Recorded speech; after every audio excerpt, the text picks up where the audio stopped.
Bueno, antes de entrar en tema con el IPv6, vamos a hablar un poco sobre las redes. ¿Qué es una red? Se establece cuando dos o más computadoras se conectan entre sí de forma permanente para compartir recursos o informaciones. Tenemos también redes de áreas locales que son las más simples, también conocidas como redes LAN. Estas están conectadas con computadoras que se encuentran de áreas pequeñas como un cibercafé. También hay varios tipos de redes según su tamaño. Tenemos las redes PAN que están conformadas por no más de 8 computadoras. Tenemos las redes CAN. También tenemos que son redes de áreas de campus. Están delimitadas por kilómetros, muy pequeñas las regiones. Tenemos las redes de WAN que son regiones de áreas extensas. Estas son conectadas de punto a punto y las cantidades de computadoras son mayores, también llamadas hubs. Tenemos las redes MAN, que son redes de áreas metropolitanas, ubicación geográfica según su ciudad, municipio, mayores de 4 kilómetros. Tenemos las redes de punto a punto, que se pueden, cada computadora puede actuar como un cliente y como servidor de la red, o sea, se mantiene la red aunque una falle. Tenemos las redes basadas en servidores, son las mejores para compartir grandes informaciones según un recurso de datos y requiere un administrador que supervise las operaciones de red. También tenemos según su topología lógica. Tenemos la topología según el servidor. Las máquinas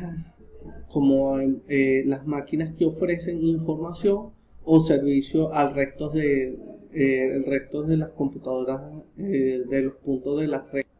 Tenemos la de cliente, que la máquina que accede a la información de los servidores o utiliza sus servicios de esos mismos servidores. También tenemos las topologías basadas según la red, o según su tamaño. También clasificación según su tamaño. Tenemos el bus, que el bus son todos los dispositivos que están conectados a un único cable. Es simple y económico, pero su alcance es limitado. El internet solo permite un máximo de 40 nodos. Tenemos el de estrella, que los equipos están conectados a un hardware denominado como concentrador en su caja, que contiene un cierto número de sockets a los cuales se pueden conectar los cables de los equipos. También tenemos la topología de anillo.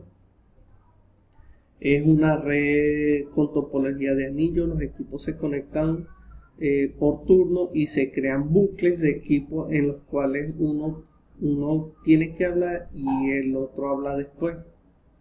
Una tipo conversación. También tenemos los medios de transmisión.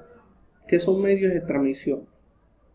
Es el enlace eléctrico u óptimo entre el transmisor y el receptor, sabiendo que es el puente en la unión entre la fuente y el destino.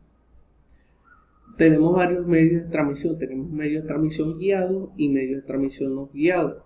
Los medios de transmisión guiados son los alambres, cables coaxiales, cables parterizados, fibra óptica y guías de onda. Y los medios de transmisión no guiados, tenemos todo lo que se transmite por el aire, radio AM, FM, televisión, UHF, VHF, telefonía celular, satelital, microondas y espectros diversos. Aparte, el cable tensado consiste en un par de hilos de cobre que se cruzan entre sí con un dispositivo capaz de reducir el ruido o la diafonía. En medio de transmisión podemos conseguir que una diafonía, que es una forma de interferencia que se causa en la señal en la cercanía de los conductores. En la red también conseguimos NIC. ¿Qué es un NIC? Es una tarjeta de interfaz de red, es de un pequeño circuito impreso que se coloca en la ranura de expansión de un bus o de una tarjeta móvil. También tenemos los hubs, que son concentradores. Son equipos que permiten estructurar el cable de las redes. Las variedad de tipos y características de estos equipos es muy grande. También nos conseguimos con los switch, que son dispositivos digitales de lógica de interconexión de redes con computadoras que operan en la capa 2 del modelo OSI y funcionan interconectando dos o más segmentos de red. Es muy importante saber en qué opera estos tipos de modelos en la capa OSI. Recordemos que la capa OSI es el modelo de referencia de interconexión en sistemas abiertos y es muy importante saber este recurso. Hay algo destacar entre los concentradores, los hubs y los switch. Recordemos que uno de los más eficaces son los switch, ya que ellos como que verifican si en ese tipo de red está conectado, o sea, no se desperdicia. Si de 5 están 2, ella verifica que estén esos 2. A cambio, los concentradores de los hubs no son así. Ellos no verifican ese tipo ellos siguen y no importa si ellos concentran, pues no importa que estén, si no está conectado o no. No sé si no está encendido en esa computadora. También tenemos los routers, que pertenecen a las terceras capas del modelo OSI. Por lo tanto, pueden tomar decisiones basadas en grupos de direcciones de red. Él examina los paquetes mediante los paquetes de entrada, elige cuál es el mejor ruta para ello a través de las redes y luego los conmutarlos hacia el puerto de salida del hardware. Bueno, lo dejo con mi compañero. Buenas noches, mi nombre es Nelson Meléndez. Les voy a dar una breve charla sobre lo que es el modelo OSI. El modelo de referencia de interconexiones de sistemas abiertos, esta es la traducción en español, es el modelo de red descriptivo creado por la Organización Internacional para la Estandarización y este modelo fue lanzado en 1984. ¿Qué quiere decir esto? Que este fue el marco de referencia para la definición de arquitectura de interconexiones en lo que son sistemas de telecomunicaciones o comunicaciones como tal. El modelo OSI de telecomunicaciones viene estando basado en una propuesta desarrollada por Organización de Estándares Internacionales ISO, por lo que también se le conoce como por ese nombre de ISO. Su función es la de definir la forma en que se comunican los sistemas abiertos de telecomunicaciones y está construido en 7 capas, por lo menos lo que es el nivel 1, ¿verdad?, de aplicación, el nivel 2 de presentación, el nivel 3 de sesión, el 4 de transporte, el 5 de red, el 6 de enlace de datos y el 7 es el nivel físico. Por lo menos lo que es la capa de aplicación. En este nivel, ¿verdad?, último de la capa, el que aloja el programa de red se interactúa con el usuario. Lo que es en la capa de presentación, maneja los datos de la aplicación y los acomoda de un formato que se pueda ser transmitido en esa misma red. En la capa de sesión, ella establece conexiones lógicas entre puntos de red. En la capa de transporte, maneja la entrega entre un punto y otro de la red de estos mensajes que pueden estar abiertos en la sesión. En la capa de red, ¿verdad?, o nivel de red, maneja distintas rutas, congestiones en las rutas, pueden ser alternativas en los enrutamientos, etc. Se maneja en la forma en que se mueven las rutas. En la capa de enlace o de datos, entrega los datos entre un nodo y otro en un enlace de red, mientras que la última capa, que es la capa física, define la conexión física de la red. Por lo menos lo que son segmentadores y repetidores, ¿verdad? Uno de ellos puede ser el protocolo CSMA, ¿verdad? Que funciona de algún modo como una conversación en una habitación oscura. También puede ser como que todo el mundo escucha, ¿verdad? Que todo el mundo escucha hasta que se produce un periodo de silencio antes de hablar. El CS, ¿verdad? Vendría siendo la detección de la portadora, de la señal portadora. Una vez que hay silencio, todo el mundo tiene las mismas oportunidades de decir algo, que vendría siendo el acceso múltiple. Si dos personas empiezan a hablar al mismo tiempo, se dan cuenta de ello y dejan de hablar, que sería la detección de las colisiones. Cuando las dos personas empiezan a hablar, ¿verdad? Las ondas se acercan y colisionan, que aunque no hay un daño físico, ¿verdad? No hay un daño como tal físico, ¿verdad? Se pierde información en esa colisión de señales. Se puede ver lo que es el análisis de las interconexiones, lo como puede ser un repetidor. Se puede ver de esta forma el repetidor. Un repetidor fácilmente se puede definir como que es un dispositivo electrónico, ¿verdad? Que recibe una señal débil o de bajo nivel y la retransmite a una potencia o un nivel mucho más alto, que puede ser que de modo que puedan abrir distancias más largas, que puedan cubrir distancias mucho más largas. En telecomunicaciones, este término, ¿verdad? de repetidor se puede interpretar por varios conceptos. Uno de ellos es que es un dispositivo analógico que amplifica una señal de entrada. Esta puede ser independiente de su naturaleza, puede ser analógica o digital.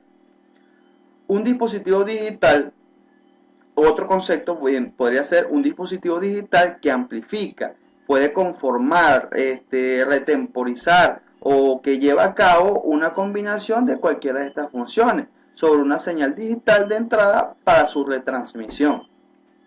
Ellas se pueden clasificar en dos. Una puede ser los locales, ¿verdad?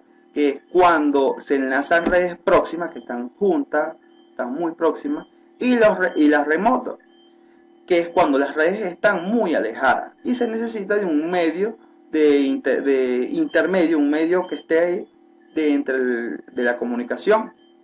Una de sus ventajas es que incrementa la distancia cubierta por el RAL. Otra puede ser que retransmite los datos sin retardo. Es transparente a los niveles superiores al físico. Una de sus desventajas es que incrementa la carga en los segmentos que interconecta. Un dispositivo muy utilizado en la actualidad, es muy conocido, muy común ahorita en nuestra vida cotidiana, es el router. ¿Qué es el router? Muchas personas lo usan, pero sencillamente no saben, no están al tanto de saber lo que es en realidad este equipo. Estos son equipos de interconexión de redes que actúan a nivel de los protocolos de red. Este permite utilizar varios sistemas de interconexión que pueden mejorar el rendimiento de las transmisiones entre las redes. Su funcionamiento es más lento que lo que son los bridges, pero su capacidad es muchísimo mayor.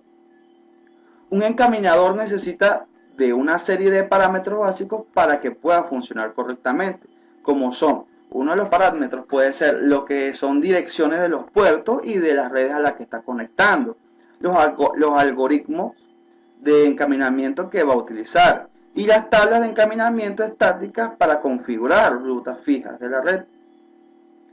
Lo que es un router ADSL es un dispositivo que permite conectar uno o muchos equipos, ¿verdad? O incluso una red de área local, LAN, ¿verdad? Para llegar a este mismo objetivo. O algunas de sus funciones puede ser que sea una puerta que proporciona la salida al exterior de un área local. Puede ser cuando llega un paquete procedente de internet y este lo puede dirigir hacia la interfaz de destino. bien sea por el camino correspondiente o pueden caminar paquetes IP. Como podemos ver, los avances tecnológicos han conseguido introducir la funcionalidad de 4 equipos en uno solo. Es una gran ventaja, ¿verdad? Podemos ver otra ventaja, que es la seguridad. Permiten el aislamiento de tráfico y que los mecanismos de encaminamiento facilitan el proceso de localización de fallos en la red. Una pequeña falla es que los procesos son lentos en el proceso de lo que son los paquetes respecto a los widgets. Puede necesitar de gestionar subdireccionamiento al nivel de enlace. Otro punto importante, ¿verdad? Sería lo que serían las siglas del WLAN, WLAN. Estas siglas en inglés serían Wireless Local Area Network, que esto significa redes de área local inalámbrica. Por tanto, es un tipo de red área local, como ya antes lo hemos mencionado, que transporta ondas electromagnéticas de alta frecuencia y permiten comunicar los nodos entre sí. Podemos ver aquí estos. Las redes inalámbricas hoy en día tienen una gran importancia, ya que los usuarios poseen equipos móviles con mayor capacidad de proceso como laptops, celulares inteligentes, PDA, etc. Nuestra vida cotidiana está llena, ¿verdad?, de todos estos equipos que utilizan redes inalámbricas. Prácticamente son pocos los sitios donde quedan, donde no hay Wi-Fi. Podemos darnos cuenta que hasta los centros comerciales ya tienen Wi-Fi libre, etc. O sea, estamos totalmente rodeados de lo que es la tecnología inalámbrica, de redes inalámbricas. Por lo menos estos desean mantener la conectividad de estos equipos, ¿verdad?, a la red de su hogar o puede ser de una empresa, sin importar dónde se encuentren ubicados. Esto ha proliferado de tal manera que en los hoteles, aeropuertos, centros comerciales, universidades, todos ellos ofrecen estos servicios gratis o a un muy bajo costo para así satisfacer las necesidades de los usuarios. Estos ambientes es común que exista una mezcla de redes inalámbricas y cableadas. Esto puede estar motivado a que los usuarios utilizan las redes inalámbricas para acceder a los servicios que les provee la red estándar. De modo que la única diferencia que existe entre ambas redes es el medio de transmisión, donde la red inalámbrica utiliza señales electromagnéticas de alta frecuencia para comunicarse entre sí, ¿verdad? En cambio, la cableada normalmente utiliza cables de cobre, donde se transmite corriente eléctrica, o bien sea de fibra óptica. Que esta lo que transmite son señales de luz. Primero tenemos que saber qué es una IPv. Como todos sabemos, los nombres que usamos para conectarnos a Internet, www.elmundoes o www.google, se traducen en unos ciertos números, que son estos que podemos observar aquí. En este ejemplo podemos recalcar cómo ellos se introducen estos números a la red. Bien, la IPv4 fue la que principalmente se utilizó, pero a medida que esta se fue utilizando se vieron unas posibles, no podría decirse fallas, sino unos ciertos parámetros que lo cual la retrasan o la hacen un poco más lenta, que aquí es donde la IPv6 viene a reforzar todas esas fallas o posibles retardos que puede tener esta red IPv4 para aprovechar el máximo rendimiento de una red IP. Dentro de las características principales del IPv6 podemos tener que los múltiples niveles de jerarquía permiten juntar rutas promoviendo un enrutamiento eficiente y estable del Internet. El proceso de autoconfiguración permite que los nodos de la red IPv6 configuren sus propias direcciones IPv6. Las nuevas extensiones del encabezado reemplazan el campo de opciones de IPv4 proveen mayor flexibilidad. Bien, esta última característica es una de las más importantes, ya que está dando a entender que el IPv6 mejora todos los aspectos de la IPv4. Para que me entienda un poco mejor, aquí vamos a hablar de unas ciertas diferencias entre la IPv4 y la IPv6. Dentro de la primera diferencia de la IPv4 es que se presentan mediante números binarios de 32 bits. Se dividen los 32 bits de la dirección en 4 octetos. mientras que en la red IPv6 está basada en 128 bits. Aquí podemos ver la diferencia del mejoramiento notablemente. Otra de las características que tenemos de la IPv4 es que el valor decimal de cada octeto puede ser entre 0 y 255. Dentro de la IPv6 está compuesto por 8 secciones de 16 bits, separados por 2 puntos. En la red IPv4 se separan mediante un solo punto. Los ceros, en la IPv4 los ceros se pueden obviar. Y en la IPv6 es la otra versión de la IP, que está en crecimiento, y obviamente la alternativa del futuro al crecimiento de conexión, que era más o menos lo que explicaba anteriormente, que la IPv6 vino a mejorar todo lo que fue la IPv4. Bien, aquí dentro de la red IPv6 o la red IPv4, esto se dividen en tres clasificaciones que son la clase A, donde se fija el primer octeto y dejan los otros tres para que el usuario lo maneje.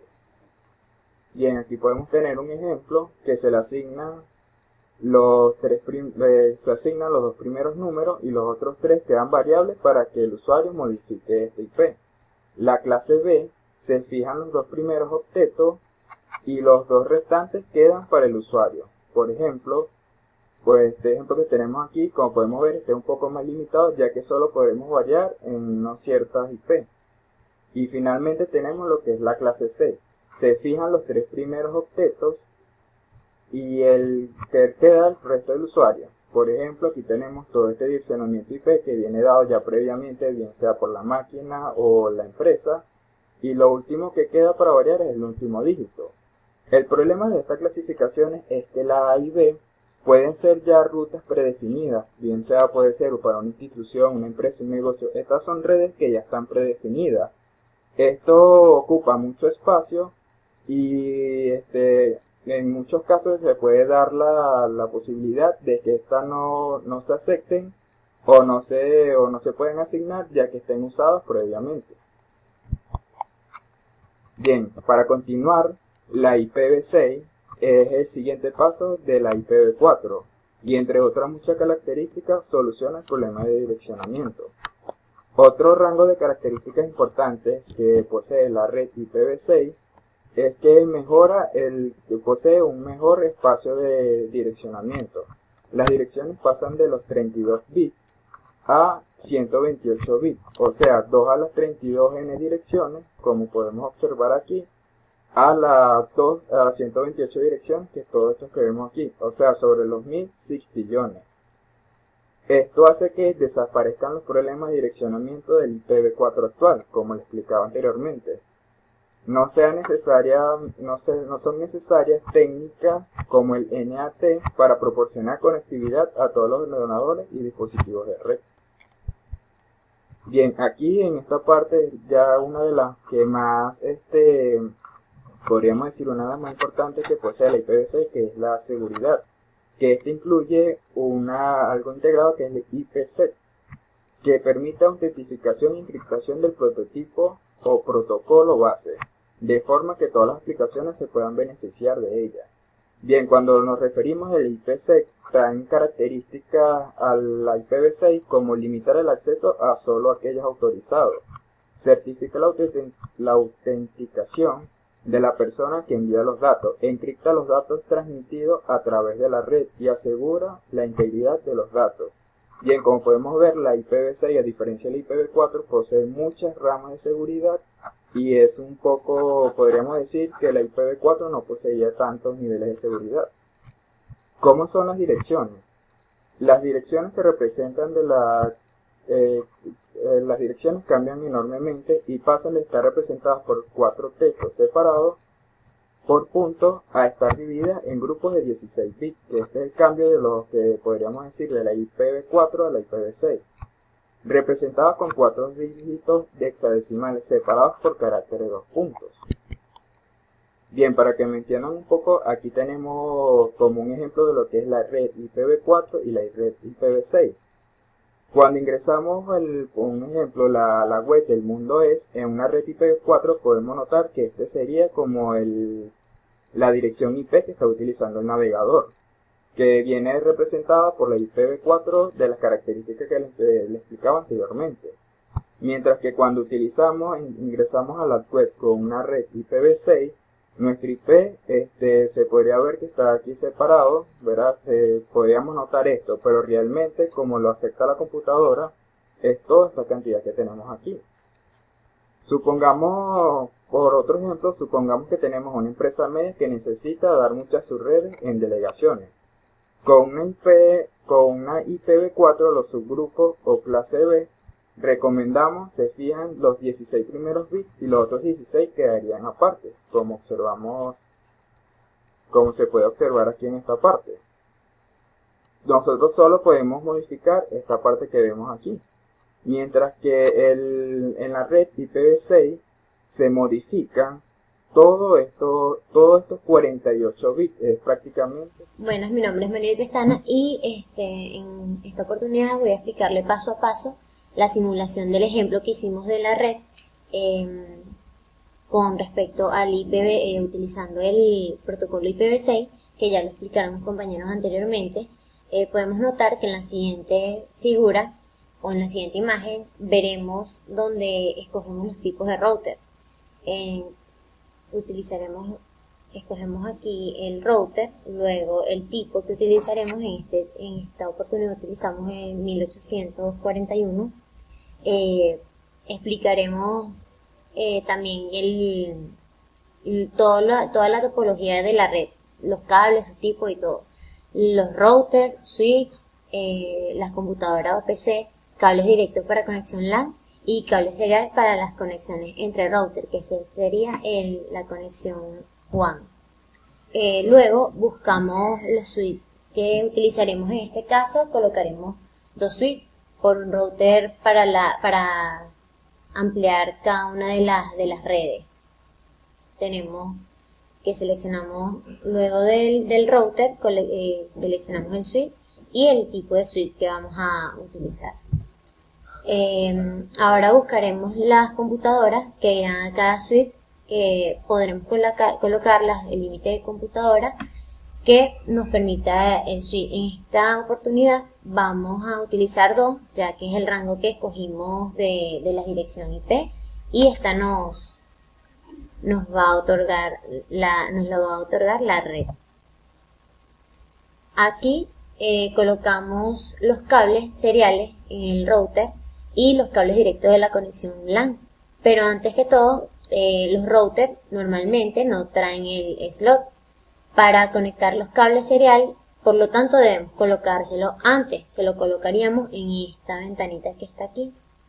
En la figura podemos ver qué módulo vamos a utilizar, y para colocar el slot debemos primero apagar el router y colocamos la tarjeta de slot donde está el espacio vacío y encendemos el router. Aquí. Bueno, este es el tipo de slot que estamos utilizando. Y luego que ya tenemos toda la conexión, o hemos simulado lo que es el router, los switches y las computadoras donde va a ser llegada la información, procedemos a colocar o a hacer la conexión de los cables. Aquí vemos el cable. Tenemos este cable para cable directo para la conexión LAN, y los cables de serie, que sería para la conexión WAN, que sería este que está aquí. Ya que conectamos todos los cables, el equipo a todos los equipos, procedemos a la configuración del router y las computadoras. Comenzamos indicando que ya utilizaremos el modo o el protocolo IPv6. Debemos indicarle a este router que vamos a trabajar con IPv6, ya que estos vienen configurados para el protocolo IPv4. Debemos señalar que la interfaz o el tipo de enrutamiento es el PV6, como lo dije anteriormente. Entramos al primer modo, luego vamos a indicar al router donde estamos trabajando con IPv6 y luego enrutamos lo que vamos a utilizar.